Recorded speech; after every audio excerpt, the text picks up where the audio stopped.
Hello everyone, कैसे हैं आप सब। स्वागत है आपका हमारे यूट्यूब चैनल माविन मैथ्स पे। जैसा कि आप सब जानते हैं ये क्वेश्चन ऑफ द डे की सीरीज चल रही है, उसमें ये हमारा अगला क्वेश्चन है। चलिए देखते हैं कि अगला क्वेश्चन क्या कहें। In the picture below EFGH and ABCD are square and ABCEBCFCDG and DAH are equilateral triangle. What is the ratio of the area of the square EFGH to that of ABCD। मतलब हमसे ये कह रहा है कि जो हमारा figure दिया हुआ है इसमें EFGH जो है हमारा एक स्क्वायर है और ABCD ये भी एक स्क्वायर है। इन्हीं दोनों का रेशियो हमसे पूछा गया है और साथ में क्या दे रखा है कि जो हमें DCG हुआ, BCF हुआ, ABE हुआ और DAH हुआ, ये जो है हमारा वो इक्विलेटरल ट्रायंगल है, ये हमको दे रखा है। अब इसी को क्वेश्चन को कैसे कर सकते हैं हम, चलिए देखते हैं।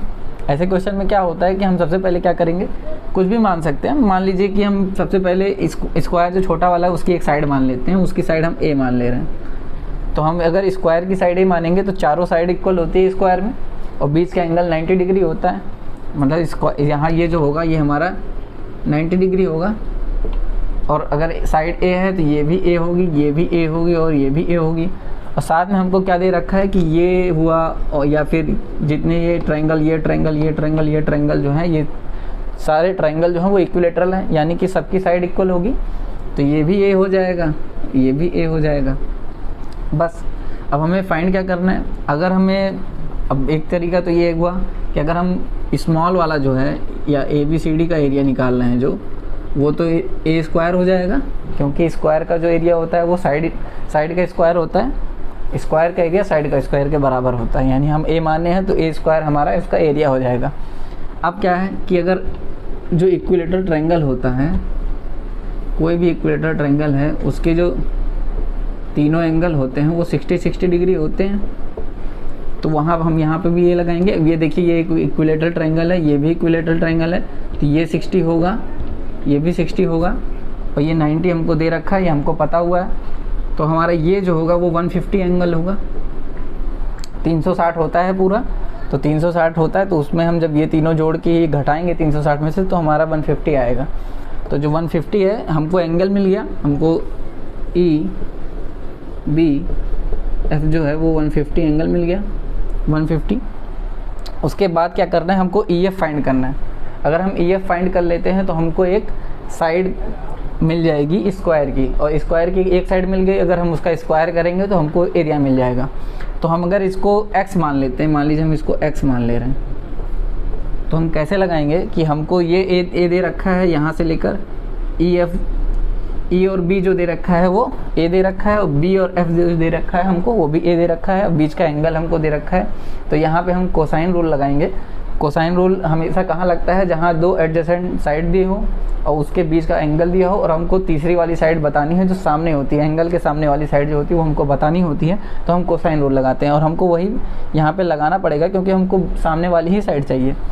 तो होता क्या है कोसाइन रूल, cos 150 जो एंगल है वो लिखते हैं, उसके बाद अलग अलग जो साइड हैं साथ वाली उनका स्क्वायर करके जोड़ेंगे, यानी A स्क्वायर जो फाइंड करना है उसको घटाएंगे स्क्वायर करके, उसके बाद 2 इंटू अलग अलग साइड जो है उनको मल्टीप्लाई करते हैं। ये हमारा आता है cos 150 रहेगा जो, वो हमारा आएगा माइनस का 3/2, उसके बाद इधर आएगा 2A स्क्वायर माइनस का x square upon 2A square.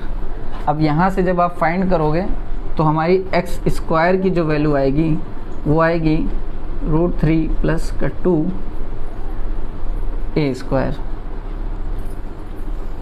और किसी भी स्क्वायर का जो एरिया होता है वो साइड का स्क्वायर होता है। यहाँ हमारी x हमारी साइड थी, उसका स्क्वायर हमने किया तो हमारा एरिया आ गया।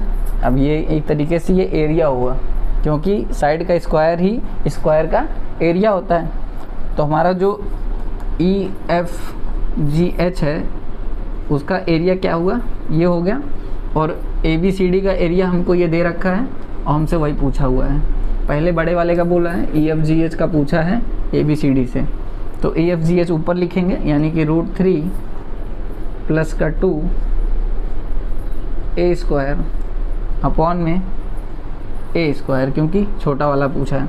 तो A स्क्वायर से A स्क्वायर कटेगा तो हमारा √3 प्लस 2 ही आएगा, सिर्फ इतना ही हमारा रेशियो आएगा, क्योंकि नीचे 1 आ जाएगा, नीचे 1 आएगा, 1 जो है वो लिखा नहीं जाता है, तो हमारा ऑप्शन जो है वो √3 + 2 यानी कि सेकंड ऑप्शन जो होगा हमारा सही होगा। इस तरीके के क्वेश्चन को इस तरीके से कर सकते हैं। बाकी इसमें मेन जो हमारा कॉन्सेप्ट था वो ये था कि हम ट्रायंगल का जो तीनों साइड होती है वो इक्वल होती है, वो बीच का एंगल 60 डिग्री होता है, स्क्वायर में 90 डिग्री होता है, और कोसाइन रूल लगाना है। मेन यहाँ पे हमको ये पता करना था कि हम कोसाइन रूल लगा पाते हैं या नहीं, तो यहाँ पर हम इस तरीके से कोसाइन रूल लगा के इस ऐसे क्वेश्चन को कर सकते हैं।